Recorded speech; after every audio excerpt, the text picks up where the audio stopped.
네 백성과 네 거룩한 성을 위하여 70일에로 기한을 정하였나니. 지금 다니엘이 기도하고 있던 중에 이제 응답을 받는 그런 장면이라고 할 수가 있습니다. 이제 다니엘이 금식하면서 그리고 베옷을 입고 또 죄를 무릅쓰고서 우리 하나님께 이제 전심으로 간구하고 있을 때 우리 하나님께서 주시는 그 응답이라고 할 수가 있어요. 다니엘이 왜 기도한 것입니까? 어떠한 기도 제목을 가지고서 지금 기도하고 있습니까? 그것은 에레미야가 이제 선포한, 에레미야가 예언을 한 예루살렘의 황무함이 70년 만에 마치리라는 이 에레미야서의 이 말씀을 깨닫고서 이제 하나님께서 우리를 갖다가 곧 회복하실 때가 되었구나, 이 예루살렘을 회복하실 때가 되었구나 하는 생각을 가지고서 과연 이때가 어느 때인지 또 우리 하나님의 말씀대로 그 회복의 약속을 이루어 주시기를 원하는 그런 마음에서 이제 회개하면서 전심으로 간구하고 있었던 것을 볼 수가 있어요. 이제 그에 대한 응답으로 우리 하나님께서 그 가브리엘 천사를 보내주셔서 이 기도에 대한 응답을 갖다가 그대로 이제 주시고 계신 것을 볼 수가 있습니다. 여기 보니까 네 백성과 네 거룩한 성을 위하여, 이것이 이제 기도 응답 아닙니까? 다니엘이 과연 이 백성은 어느 때 회복이 되겠나이까? 과연 이 예루살렘 성은 어느 때 회복이 될 수 있는 것입니까? 하면서 그렇게 간구하고 있었잖아요. 회개를 하면서 빨리 하나님의 약속대로 이루어 주시옵소서, 그 약속을 지켜달라고 이렇게 지금 때를 쓰고 있었잖아요. 그러니까 우리 하나님께서 네 백성과, 여기서 네 백성이라고 하는 것은 그래서 1차적으로는 이 남유다인들을 갖다가 가리키고 있다고 할 수가 있어요. 그렇지만 궁극적으로는 이 뒤따르는 이 모든 말씀들을 갖다가 봤을 때 궁극적으로는 하나님의 백성이 회복되는 때를 갖다가 가르치고 있습니다. 또 그리고 네 거룩한 성을 위하여 1차적으로는 예루살렘 성을 갖다가 가리키고 있다고 할 수가 있어요. 그래서 과연 예루살렘 성이 어느 때 회복이 될 것인가에 대한 그런 응답을 갖다가 주고 계신 것입니다. 그렇지만 뒤따르는 그런 응답을 봤을 때 여기에서도 이 거룩한 성이라고 하는 것은 예루살렘 성을 갖다 1차적으로는 포함하고 있지만 더 나아가서는 오늘날의 이 교회, 그리고 더 나아가서는 하나님 나라를 갖다가 이제 포함하고 있는 그런 표현이라고 할 수가 있습니다. 성경 곳곳에서는 이 예루살렘을 가리켜서 이제 교회로서 이렇게 상징하고 있는 것을 볼 수가 있어요. 그리고 더 나아가서는 하나님 나라를 갖다가 이렇게 상징하는 것을 볼 수가 있는데, 여기에서도 바로 그와 같은 것을 이제 상징하고 있다고 볼 수가 있습니다. 곧 하나님의 백성은 어느 때 회복될 것인가? 어느 때 완전히 회복될 것인가? 하나님의 성, 그 예루살렘 성, 이 하나님의 나라는 과연 어느 때 회복이 될 것인가? 완전히 회복이 될 것인가에 대한 그 응답을 갖다가 주고 있는 것입니다. 우리가 알고 있듯이 이 약속은 언제 이루어졌어요? 1차적으로는 BC 537년 이제 고레스의 칙령에 의해서 바벨론 포로 생활을 하고 있던 이스라엘 백성들이 가나안 땅에 돌아오는 것으로 해서 이제 이 말씀이 성취되어지고 있는 것을 볼 수가 있어요. 그런데 우리 하나님께서 주시는 이 응답은 이때만을 가리키고 있는 것이 아니라 멀리 오늘날, 그리고 더 멀리 이제 세상 종말의 때를 갖다가 이렇게 약속하고 계신 것을 볼 수가 있어요. 곧 하나님의 백성, 하나님 나라는 어느 때 회복이 될 것인가, 이를 위해서 이제 70일에로서 기한을 정하였다는 것입니다. 지금 이 70일에는 문자적으로는 70의 7이라는 그런 의미를 가지고 있어요. 70의 7. 그래서 이것을 날짜적으로서 이렇게 보게 될 것 같으면은 77은 49에서 490일이라는 날짜가 나와요. 근데 이것을 갖다가 이제 많은 사람들이 또 하루를 갖다가 1년으로 이렇게 상징을 하는 것으로 보아서 490년을 갖다가 가리키고 있는 것으로 이렇게 보기도 합니다. 많은 사람들이. 그렇지만은 여기에서는 그 어떤 기간을 갖다 명확히 이야기하고 있다고 볼 수가 없어요.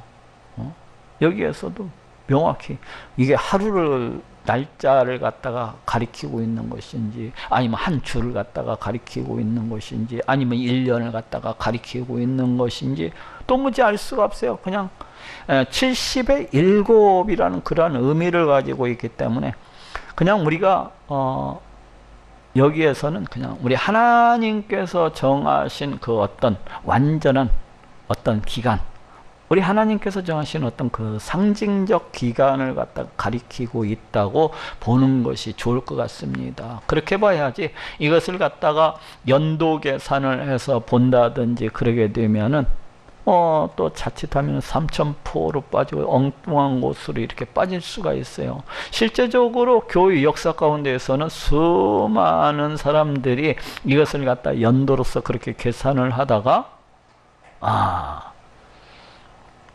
엉뚱한 곳으로 그렇게 빠졌던 사람들이 많습니다. 미혹 가운데, 유혹 가운데, 멸망 가운데 그렇게 빠졌던 사람들이 있어요. 수많은 사람들이 이 오늘 보고 있는 이 본문을 통해서 나왔던 것을 볼 수가 있습니다.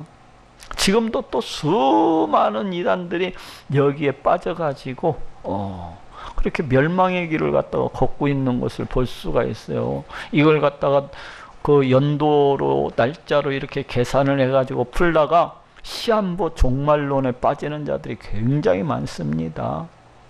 이것을 갖다가 그렇기 때문에 이걸 갖다가 꼭 어떤 연도나 어떤 날짜나 이런 것으로 이렇게 보아서 계산할 것이 아니라는 거예요. 그냥 우리 하나님께서 보시기에 완전하신 어떤 한 기간 단위를 갖다가 상징하고 있구나 이렇게 보고서 그냥 끝내야 됩니다.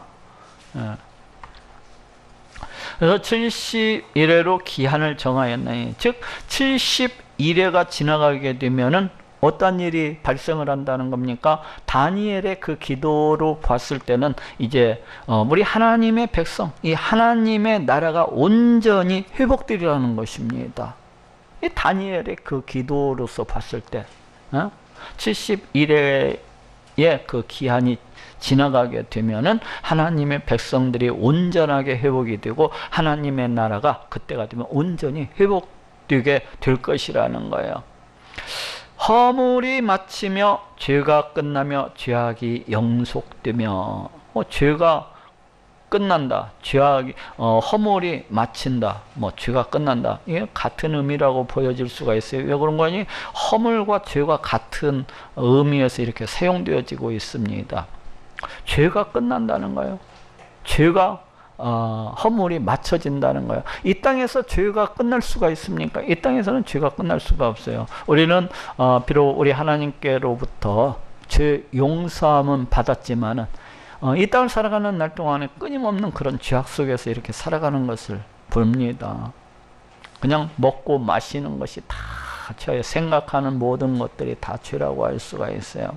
우리 하나님을 떠나서 늘 그렇게 살아갑니다. 우리 하나님의 영광을 위해서, 그 이름을 위해서 그렇게 살아가기보다는 자신을 높이기 위해서, 더 많은 돈을 벌기 위해서, 오직 자기 부패하고 타락한 그 욕심만을 위해서 이렇게 살아가는 것을 볼 수가 있어요. 하나님을 갖다가 세상 것들보다도 더 뜨겁게 사랑해야 되는데 그렇게 사랑하지를 못하고 오히려 세상 것들을 갖다가 더 뜨겁게 사랑하면서 그와 같이 살아가는 모습들을 갖다가 볼 수가 있습니다. 그것은 구원받은 자일지라도 예의가 아니에요. 이 땅을 살아가는 날 동안에는 우리가 이 부패하고 타락한 죄성을 가지고 있어서 어느 누구 한 사람도 이 죄로부터 자유로운 사람이 없습니다. 그렇다면은 이 죄가 언제 끝나면, 이 허물이 언제 온전히 맞춰지게 되는 것입니까? 우리 예수님께서 이 땅 가운데 다시 오시는 때에 이루어지게 되는 것입니다. 우리가 저 하늘에 속한, 지금의 육체가 아닌 저 하늘에 속한 그 신령한 신령한 몸으로서 부활의 몸을 입고서 설 때, 그때에 비로소 가능한 것입니다.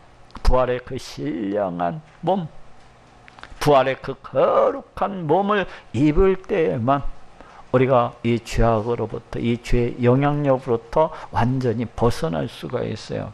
곧 하나님 나라가 이 땅 가운데 임하게 되는 그때에는 우리의 허물이 맞춰지고 죄악이 영원히 끝나가게 되는 겁니다. 우리는 새하늘 새 땅에서 죄가 무엇인지 모르고 죄가 무엇인지 알지도 못하고 죄를 절대 가까이 하지도 아니하고 그렇게 살아가는, 아니 새하늘 새 땅에서는 죄라는 것이 없어요. 사탄 마귀도 우리 성도들을 갖다 미혹하고 우리 성도들을 갖다 죄악 가운데 유혹하던 그 사탄 마귀도 그때는 다 지옥 골목 가운데 다 던져져 버린 그런 상태이기 때문에 오직 그 하나님 나라에서는 거룩함만이 있는 것입니다. 우리 가운데 신령함만이 있는 거예요. 하나님께서 처음 우리를 갖다 창조하신 그대로 조금의 흠집도 나지 아니한 그런 모습 가운데에서 그와 같이 신령한 몸으로서 그렇게 살아가게 되는 것입니다. 하나님 나라에서는. 그리고 죄악이 영속되며 죄악이 영원히 속지가 된다. 영속되며. 우리 예수님께서 십자가에 달려 피 흘려 죽으심으로 말미암아서 우리의 모든 죄값을 다 치루어 주셨기 때문에 이미 우리의 모든 죄들은 영속되어졌다고 그렇게 이야기할 수도 있어요. 그렇지만은 이것도 우리 예수님께서 장차 이 땅 가운데 임하시는 그 재림의 때, 하나님 나라가 임하는 때에 더 이상 죄에 대해서 그 어떠한 논란도 없게 되는 거예요. 더 이상 죄에 대한 어떤 속박이 없게 되는 것입니다. 완전히 죄로부터 벗어난 그런 상태가 되게 되는 겁니다. 영원한 의가 드러나며 이 땅에서 우리가 물론 하나님의 말씀에 순종해서 때로는 사랑을 행하고 때로는 자비를 행하면서 때로는 긍휼과 용서를 갖다가 행하면서 또 때로는 원수를 갖다가 사랑하기까지 하면서 그렇게 살아가는 모습들을 갖다가 볼 수가 있습니다. 그렇지만 그와 같이 영원히 그렇게 살아가는 사람이 있습니까? 그렇지가 않아요. 우리는 이 땅에서 온전한 사랑을 갖다가 실현할 수가 없어요. 온전한 긍휼, 온전한 자비, 온전한 용서, 그러한 것들을 갖다가 이 땅에서 온전히 그렇게 실행하면서 그렇게 실현하면서 그렇게 살아갈 수 있는 사람이 없습니다. 그렇지만 하나님 나라에서는 어떻습니까? 넘치는 사랑 가운데에서 조금도 부족하지 아니하는 사랑 가운데서 조금도 부족하지 않은 그 자비와 긍휼 가운데에서 원수를 갖다가 사랑하고 또 사랑하고 또 넘쳐나는 그런 사랑 가운데서 그와 같이 살아가게 되는 것입니다. 여기에서 영원한 의라고 하는 것은 바로 이와 같은 걸 봐라. 또한 그 땅에서는 거룩함, 영원한 거룩함을 갖다가 덧입고서 죄가 없는 상태가 바로 의가 아닙니까? 그와 같은 상태로서 이렇게 살아가게 되는 것입니다. 그래서 영원한 의가 드러나며 이상과 예언이 응하며, 여기서 이상과 예언이라고 하는 것은 1차적으로는 다니엘에게 보여주신 그 이상, 다니엘에게 알려주신 그 예언들이라고 할 수가 있어요. 그런 모든 것들이 언제 다 온전히 응하게 되는 것입니까? 우리 예수님께서 이 땅 가운데 다시 오시는 그 재림의 때에 새하늘 새 땅에서 이 성경에 나타나 있는, 이 다니엘서에 나타나 있는 이런 예언들이 온전히 응하게 되는 것입니다. 더 나아가서는 이 성경에 있는 모든 이상, 모든 예언들이라고 하는 것은 우리 예수님께서 이 땅 가운데 다시 오시는 때에 그 새하늘 새 땅, 그 온전한 하나님 나라가 임하게 되는 그때에 이 성경에 있는 모든 이상과 성경에 있는 모든 예언들이 응하게 되는 것입니다. 이루어지게 되는 거예요. 온전히. 또 지극히 거룩한 자가 기름 부음을 받으리라. 여기서 지극히 기름 부음을 받은 자가 누굽니까? 바로 우리 예수님을 가리켜요. 그 옛날 구약 성경에서는 보통 왕이나 선지자나 제사장들이 기름 부음을 받았습니다. 기름 부음을 받고서 왕이 되고 기름 부음을 받고서 선지자가 되고 기름 부음을 받고서 제사장으로서 그렇게 활동했던 것을 볼 수가 있어요. 근데 여기에서는 왕의 왕의 의미로서 이렇게 기름 부음을 받는 것을 갖다가 알 수가 있습니다. 즉 우리 예수님께서 이제 이 땅 가운데 다시 오시는 그때에, 우리 예수님 재림의 때 이제 새하늘 새 땅 하나님의 나라가 온전히 임하게 되면 어떻습니까? 우리 예수님께서 온전히 하나님 나라의 왕으로서 하나님 나라를 갖다가 다 다스리시고 통치하시게 되는 것입니다. 왕으로서 세워지는 것을 갖다가 알 수가 있어요. 물론 여기를 갖다가 이제 또 이때 이 70일에 70일에 이 끝날에 이러한 일들이 갖다가 이제 완전히 이루어지게 되는 거예요. 결국 여기에서 이제 하나님의 백성이 온전히 회복이 되는 그걸 갖다가 지금 보여주고 있습니다. 어떠한 모습으로 온전히 회복이 되게 될 것인지, 하나님 나라가 온전히 회복이 되는 그때를 갖다가 보여주고 있습니다. 어떠한 모습으로서 회복이 될 것인지, 하나님 나라가 어떠한 모습으로 지금 회복이 되고 있다는 것을 보여주고 있습니까? 우리 예수님께서 지극히 거룩하신 자가, 우리 예수님께서 하나님 나라의 왕으로서 모든 것을 갖다가 다 다스리시고 통치하시게 될 것을 지금 말씀을 하고 있습니다. 이것이 71회로 기간을 정하였다는 거야. 71회의 기간이 정하게 되면은 바로 지금 이와 같은 일들이 온전히 이루어지고 온전히 응하게 된다는 것입니다. 그러므로 너는 깨달아 알지니라 예루살렘을 중건하라는 영이 날 때부터, 그러므로 너 다니엘아 너는 깨달아 알지니라 예루살렘을 중건하라는 영이 날 때부터. 이 예루살렘을 중건하라는 영이 무슨 말입니까? 이제 예루살렘을 회복하라는 그런 명령이 날 때부터라고 할 수가 있어요. 지금 이 다니엘서 9장의 이 예언은 언제 선포되어졌던 말씀인가 하면은 BC 538년, 그러니까 다리오가 갈대아 나라 왕으로 세움을 잇던 원년이라고 할 수가 있어요. 이때가. 그렇기 때문에 지금 이제 고레스의 칙령이 아직 내려지기 직전이라고 할 수가 있겠죠. 그렇죠. 고레스의 칙령 BC 537년에 이렇게 내려졌던 것을 볼 수가 있어요. 고레스의 칙령이 어떤 칙령입니까? 각 민족들은 자기 고향, 자기 영토에 들어가 가지고 그 황폐했던 땅들을 갖다가 재건하라는 그런 명령이거든요. 그렇기 때문에 여기서 이제 예루살렘을 중건하라는 영이 날 때부터라는 것은 어떻게 보면 BC 537년 그때부터를 갖다가 가리킨다고 할 수가 있어요. 물론 이때는 이 영이 아직 나지 아니한, 이 명령이 아직 내려지지 아니한 그때입니다. BC 538년경이니까.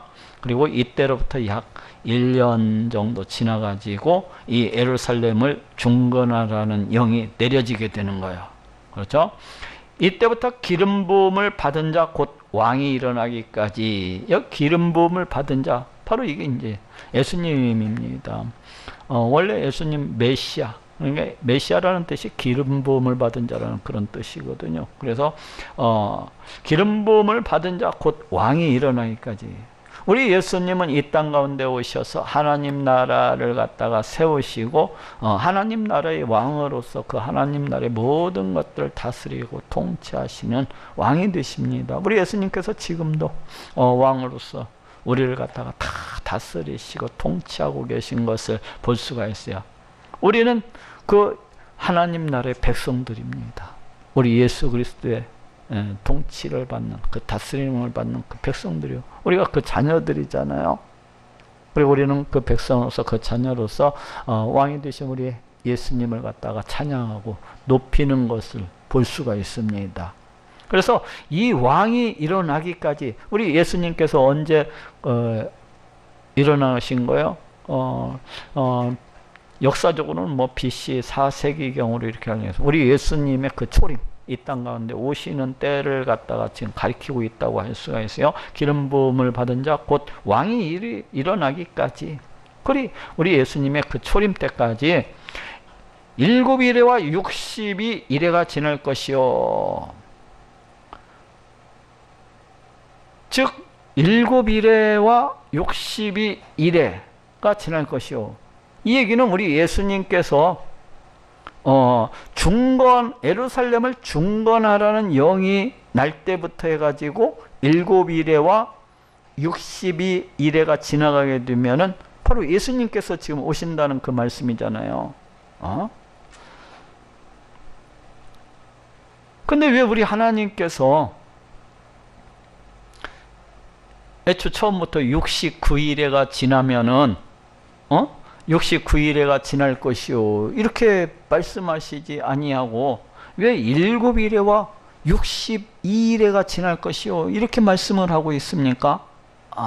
여기에서도 이것을 갖다가 어떤 날짜라든지 연도라든지 이렇게 봐가지고 계산을 하게 되면은 삼천포로 빠집니다. 엉뚱한 데로 끌려가고 말아요.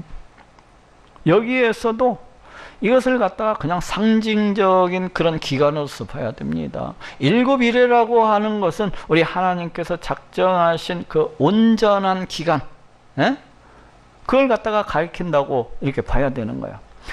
그래서 이 말씀은 우리 하나님께서 작정하신 그 온전한 기간과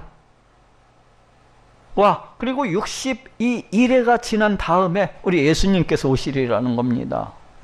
그렇게 생각을 해야 되는 거예요. 우리 하나님께서 작정하신 그 온전한 기간 그리고 62일에가 지나가게 되면은 우리 그 기름 부음을 받은 자 왕이 일어나게 되리라는 것입니다.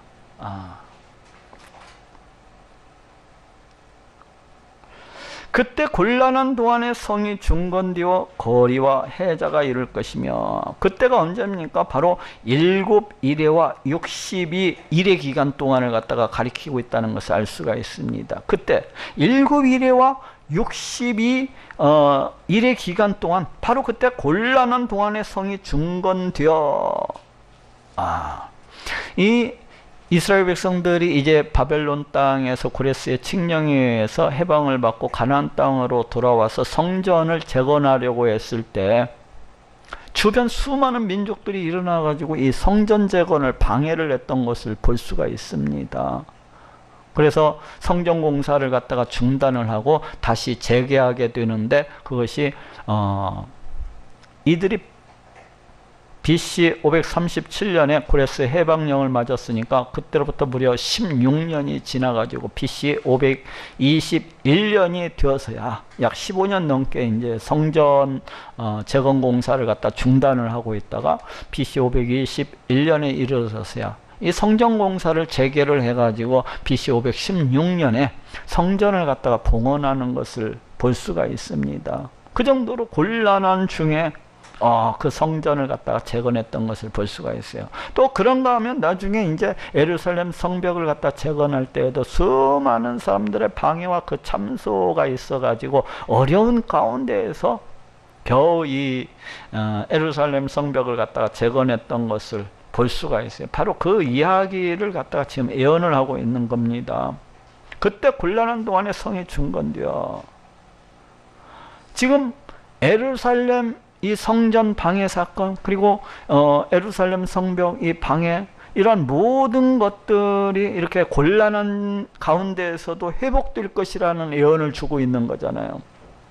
지금 이 예언이 BC 538년경에 선포가 되어지고 있는데 나중에 이로부터 한 20여 년 지나서 이루어질 일을 갖다가 그대로 이렇게 예언하고 있는 것입니다. 지금 거리와 해자가 이룰 것이며 이 곤란한 동안에도 이 성이 중건되어서 성이 회복이 되어 가지고 거리와 해자가 이룰 것이며 해자라고 하는 것은 성벽을 둘러싸고 있는 그 방어 시설이라고 할 수가 있는데 보통 고대 그 성읍들에서는 그 성벽 주변에다가 깊은 그 뭡니까 수로를 갖다가 이렇게 파가지고 깊은 수로를 파가지고 거기를 갖다가 물기를 갖다가 끌어들여 가지고 적군을 갖다가 방비했던 것을 볼 수가 있습니다. 적의 공격에 대비했던 것을 볼 수가 있어요. 깊은 수로 그리고 넓으면서도 깊은 수레에 물을 가득 채우게 되면 어떻습니까? 말이 타고 들어올 수가 없잖아요. 말이 타고 들어올 수가 없어요. 바로 그 해자를 갖다가 일컫는 말인데, 근데 또 한편으로서는 이 해자를 갖다가 많은 번역 성경들에서는 광장으로서 그렇게 해석을 하고 있는 것을 보게 됩니다. 그래서 거리와 뭐 광장을 이룰 것이며, 즉 이 말은 뭔 말인 거니? 예루살렘 성이 그 곤란한 가운데에서도 이제 재건이 되어가지고 회복이 되어가지고 일상생활이 가능하게 될 것을 갖다 지금 이야기해주고 있습니다. 일상생활이 사람들이 막 거리거리 가운데 움직이고 있고, 또 광장 가운데서 수많은 사람들이 이제 장사도 행하고, 이러한 모습도 바쁘게 움직이는 그런 일상생활이 이루어지게 될 것이라는 것을 갖다가 지금 이야기를 하고 있는 것입니다. 60이 이래 후에 기름 부음을 받은 자가 끊어져 없어질 것이며, 우리 예수님의 초림, 초림이 69일에가 지나면 우리 예수님의 그 초림을 갖다가 예언을 하고 있는 것을 볼 수가 있었는데, 또 그 62일 후에 그 기름 부음을 받은 자, 기름 부음을 받은 자, 곧 왕이 일어나기까지의 바로 그 기름 부음을 받은 자입니다. 그러니까 그 앞절에서 이야기한 그 기름 부음을 받은 자, 그 기름 부음을 받은 자가 끊어져 없어질 것이며, 곧 62일 후에 그때에 대해서 지금 이야기를 하고 있는데, 그 25절에서 기름 부음을 받았던 자가 끊어져서 없어질 것이라는 거예요. 이것은 기름 부음을 받은 자의 그 죽음에 대해서 이야기를 하고 있고, 또한 이 땅 가운데에서 보지 못하게 될 것을 갖다가 지금 이야기를 해주고 있습니다. 우리 예수님께서 어떻습니까? 주림 가운데 이 땅 가운데 오셔서 이 땅에서 공생의 사역을 하시고, 그리고 십자가에 달려 피 흘려 죽으시고, 장사한 지 3일 만에 부활하시고, 그 다음에 승천하셔서 더 이상 우리는 볼 수 없는 것을 볼 수가 있어요. 지금 그에 대해서 이야기를 하고 있습니다. 그 기름 부음을 받은 자가 이제 끊어져서 없어질 것이며, 이것이 이제 그 69일에, 그리고 69일에가 시작되면서 69일에 그리고 69일의 끝에 일어나는 일들을 갖다가 이야기를 하고 있어요. 그리고 장차 한왕의 백성이 와서 그 성읍과 성소를 회파하려니와, 장차 여기에서부터 이제 한일에 대한 그런 예언이라고 할 수가 있어요. 장차 한일에 대한 예언이라고 할 수가 있습니다. 근데 많은 주석들에서 또 많은 사람들이 이 한일에 대해서, 마지막 한일에 대해서 많은 의견들을 갖다가 쏟아내고 있습니다.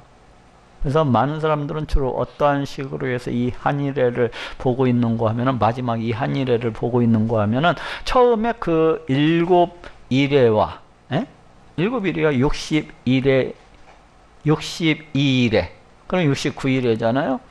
그리고 마지막 한일회는 어느 에다가 두느니, 예수님께서 이 땅 가운데 오시기 전 7년, 예수님께서 재림하시기 전 7년을 갖다가 한일회라고 그렇게 주장을 하는 많은 사람들을 보게 돼요. 그러면은 그 중간 공백기는 뭐냐? 그래서 이 사람들은 그 중간 공백기를 두릅니다. 69일의 이후에 그 기간을 알 수 없는 중간 공백기라는 것을 갖다가 두고서 마지막 7년을 갖다가 한일회라고 그렇게 봅니다. 예수님께서 이 땅 가운데 오시기 전에 그 마지막 7년을 갖다가 마지막 한일회로서 그렇게 보는 입장들이 있습니다.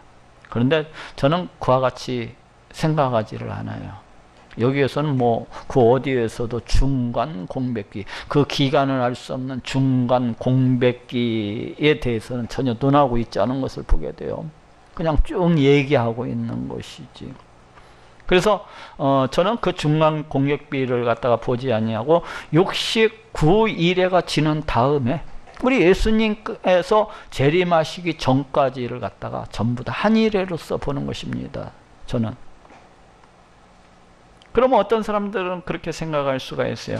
아니 목사님, 한일회는 대단히 얼핏 이성적으로 생각해 보아도 대단히 짧은 것으로 보여지는데 그 예루살렘을 중건하라는 영이 날 때부터 예수님이 오시기까지 그 기간이 69일인데 지금 2000년 전부터 지금까지 2000년도 더 되는 시간인데 이것이 한일회입니까? 이렇게 얘기할 수가 있어요. 그래서 제가 처음부터 그랬잖아요. 이 기간들은 그냥 어떤 확정된 어떤 기간이라기보다는 우리 하나님께서 작정하신 그 상징적 기간이다 이렇게 생각하는 것이 좋다고 말씀을 드렸어요. 그래서 여기에서도 저는 이제 69일의 이후에 우리 예수님께서 이 땅 가운데 다시 재림하시는 그때까지를 갖다가 통틀어서 한일이라고 그렇게 봅니다. 성경에서는 또 그 말세에 관해서 이야기하기를 어떻게 성경에서는 이 말세에 관해서 얘기하고 있는 거니? 우리 예수님께서 이 땅 가운데 오신 그 초림의 때부터 우리 예수님께서 다시 이 땅 가운데 오시게 되는 그 재림의 때까지를 가리켜서 성경에서는 말세라고 그렇게 이야기를 하고 있어요.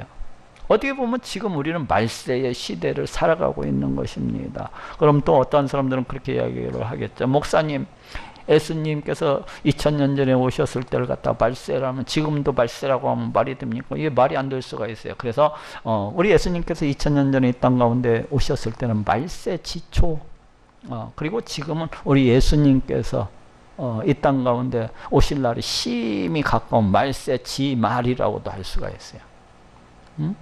그렇지만은 말세 지금 우리가 살아가고 있는 이 시대는 성경적으로 봤을 때 말세로 우리는 살아가고 있는 것입니다. 그럼 우리 하나님께서 이 말세의 종말의 때가 언제인지 모르셔서 우리 예수님께서 이 땅 가운데 오신 그 초림의 때부터 재림의 때까지를 가리켜서 몽땅 말세라고 지칭을 하고 계신 것입니까? 그렇지가 않아요. 우리 하나님께서는 종말의 때를 갖다가 작정하신 분이시기 때문에 언제 행하시게 될지, 그 종말이 언제 오게 될지 이미 다 알고 계시고 다 계획하시고 계신 분이십니다. 그런데 왜 우리 예수님께서 이 땅 가운데 오셨던 그 초림의 때부터 벌써 말세라고 말씀하고 있는 것입니까? 그건 우리 하나님의 의도와 작정과 계획이 있는 거예요. 어떠한 의도가 있습니까? 우리 하나님께서는 우리 하나님의 백성들이 우리 예수님께서 이 땅 가운데 언제 오실지 모른다는 그런 긴장감, 그런 긴박감 속에서 살아가기를 원하시고 계신 것입니다.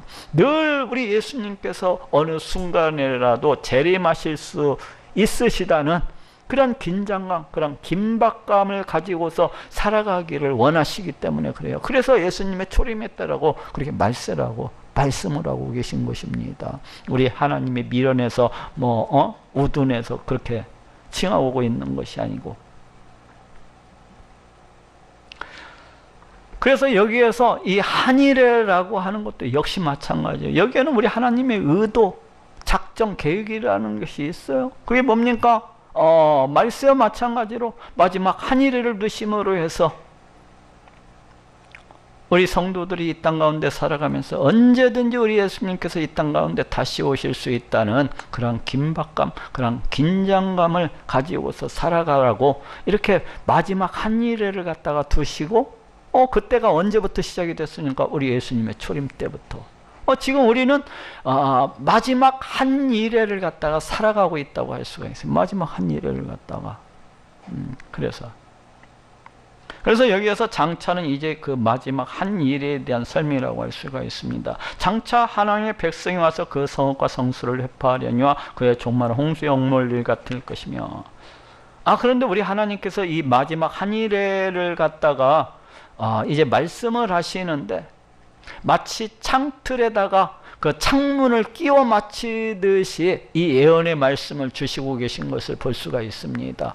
여기서부터 지금 장차 여기에서부터 27절까지는 BC 171년부터 BC 164년까지 우리 하나님의 백성을 갖다가 핍박하고 우리 하나님을 갖다가 대적을 했던 안티오코스 에피파네스에 대한 사건, 그 예언을 갖다가 기록을 하고 있습니다.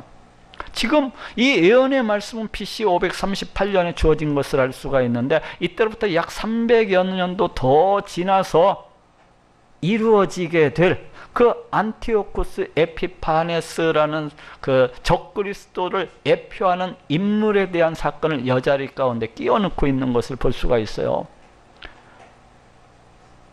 이것은 우리 하나님의 의도가 있습니다. 여기에도 원근 통시적인 예언방법이 사용되어지고 있는 것을 볼 수가 있어요. 하나님께서는 이 한일의 기간 동안에 이루어지게 될 이 예언을 갖다가 선포하시는데 지금 어떻게 선포를 하고 있습니까?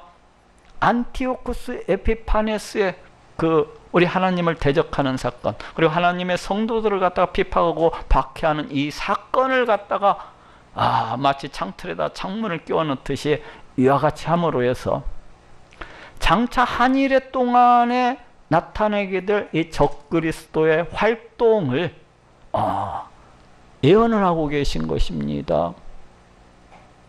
다시 말하면은 이 한일의 기간 동안에 안티오쿠스 에피파네스와 같은 적그리스도들이 나타나서 우리 하나님을 대적을 하고 우리 하나님의 성도들을 갖다 핍박하고 박해하게 될 것을 지금 말씀하고 있는 것이라고 할 수가 있어요. 그렇게 예언을 하고 있어요. 우리는 역사적인 사건, 이 안티오쿠스 에피파네스에 대한 사건이 우리는 이미 2000년대를 갖다 살아가고 있는 지금 이 시점이기 때문에 이미 역사를 통해서 이 사건이 성취되어졌다는 것을 우리는 이미 알고 있습니다. 그렇지 않습니까? BC 171년에서 BC 164년 사이에 이 예언된 사건이 그대로 성취되어졌다는 것을 알 수가 있어요. 결국 이 안티오쿠스 에피파네스에 관한 이 예언된 말씀이 그대로 성취되어졌다는 것은 무엇을 이야기하고 있습니까? 이 한일의 기간 동안에 적그리스도의 활동이 틀림없이 있을 것이라는 것을 또한 보증해 주고 있는 것입니다.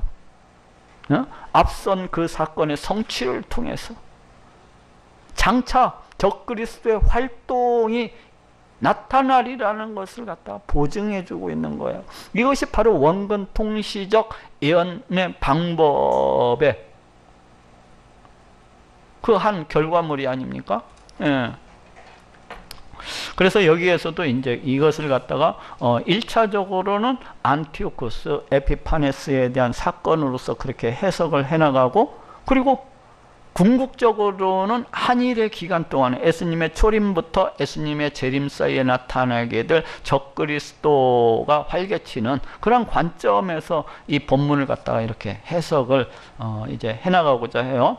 자, 봅시다. 장차 한왕의 백성이 와서, 여기에서 이제 한왕이라고 하는 것은 안티오쿠스 에피파네스를 갖다가 가리키고 있다고 할 수가 있어요.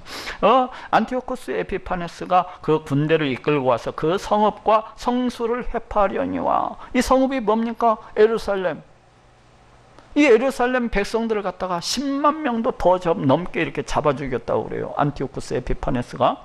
그리고 성수를 회피하려냐. 이것은 뭐 문자적으로 성수를 회피한다기보다는 안티오쿠스 에피파네스라는 사람이 우리 하나님께 드리는 제사를 갖다가 금지를 하고, 안식일도 금지를 하고, 율법을 갖다가 행하는 것도 금지를 하고, 이렇게, 그리고 율법책을 갖다가 다 불태웠던 것을 볼 수가 있어요. 그리고 우리 하나님의 제단 위에 그 더러운 그 돼지고기를 갖다가 이렇게 분향을 하게 하고, 그리고 우리 하나님의 성수에 그 제우스 신상을 갖다가 세워서 섬기게 했던 것을 볼 수가 있습니다. 바로 이러한 것을 갖다가 지금 예언을 하고 있는 거예요. 성수를 회피하려니와 그의 종말은 홍수에 엄몰됨 같을 것이며, 그의 종말, 이 안티오쿠스 에피파네스의 종말이 어떻게 되리라는 겁니까? 홍수의 엄몬들 같은 것이며, 홍수가 내리면 어떻습니까? 평평하던 집안도 그냥 홍수물이 한번 쓸고 내려오면 움푹 패여지는 것을 볼 수가, 갑자기 그냥 꺼지는 것을 볼 수가 있어요. 땅 밑으로 툭 꺼지는 것을 볼 수가 있습니다. 이와 같이 안티오쿠스 에피파네스의 종말도 바로 홍수 때 그 땅이 꺼지는 것처럼 그와 같이 엄몰됨 같을 것이라는, 갑작스럽게 안티오쿠스 에피파네스의 종말이 이르게 될 것을 말씀을 하고 있습니다. 실제로 이 안티오쿠스 에피파네스는 그 창자가 갑자기 썩는 병으로 갑작스럽게 죽습니다. 갑작스럽게. 창자가 썩어나가는 병은 갑작스럽게 죽어요. 마치 홍수에 그 엄물드는 것처럼, 땅이 푹 꺼지는 것처럼 그와 같이 죽는 것을 볼 수가 있어요. 그런데 이것이 이제 세상 종말의 때, 곧 예수 그리스도의 초림에서 예수 그리스도의 종말까지 나타난 적그리스도의 그 활동으로서 봤을 때는 2차적으로는 여기 그 한 왕이라고 한 왕의 백성이라고 하는 것은 바로 로마 디도 장군이 이제 그 로마 군대를 이끌고 쳐들어와 가지고 이 예루살렘 성읍과 또 예루살렘 성소를 갖다가 이제 초토화시키는 AD 70년에 있었던 그 사건을 갖다가 2차적으로는 가리킨다고 할 수가 있습니다. 그래서 우리 예수님께서도 마태복음 24장에서 세상 종말에 대한 그 예언을 갖다가 선포하시면서 AD 70년에 있게 될 이 성전 회파 작성, 이 성읍을 갖다가 이 회파하는 이 사건을 갖다가 예로서 이렇게 들고 계신 것을 볼 수가 있어요. 곧 AD 70년의 사건을 통해서 이제 세상 종말의 때를 갖다가 그렇게 예언하고 계신 것을 볼 수가 있습니다.